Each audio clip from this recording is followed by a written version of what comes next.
Elle est née autour des montagnes de la Silicon Valley, et non pas dans le Michigan, siège de la vieille industrie de l'automobile américaine.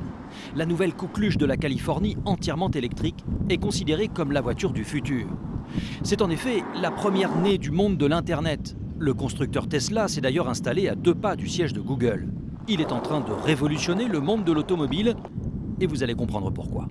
L'une des particularités de cette voiture, c'est ce tableau de bord. Il est entièrement électronique. Vous le voyez, il y a une caméra, mais on peut aussi choisir, bien sûr, la navigation pour sa direction ou encore l'énergie avec le nombre de miles qui reste à parcourir. Et surprise, on peut aussi avoir le journal de 20 heures. On peut donc regarder le journal tout en conduisant, même si ce n'est évidemment pas vraiment recommandable.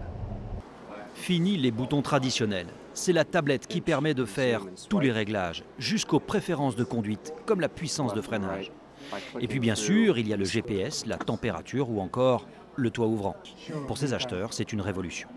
Je suis vraiment impressionné. C'est tellement différent des autres véhicules. Je roule beaucoup en ville, elle est parfaite pour ça. Avec son design magnifique, je pense qu'elle est comparable au Ferrari ou même au Porsche. Un écran tactile de 17 pouces dans une berline entièrement électrique. La révolution est en marche, car son autonomie est de 500 km grâce à un secret de fabrication unique que nous fait découvrir ce Français à l'origine du projet.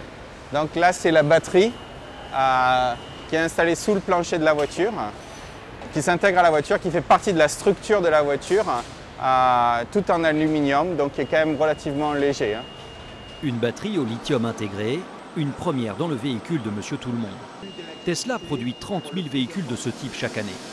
Et la PME a eu du flair en rachetant cette usine gigantesque à Toyota pendant la crise. Du coup, elle possède des chaînes de fabrication ultra modernes. En dehors des pneus, tout est fait ici et à 80% avec de l'aluminium ou de la fibre de carbone. Quant au rechargement de la batterie, 2 possibilités. Soit avec un accélérateur de charge, cette borne en seulement 20 minutes, ou bien de n'importe où et avec n'importe quelle prise avec ce câble d'alimentation spécialement adapté, mais là, il faudra 5 heures. Le moteur à combustion, c'est un dinosaure. Il est grand temps de passer à une nouvelle technologie.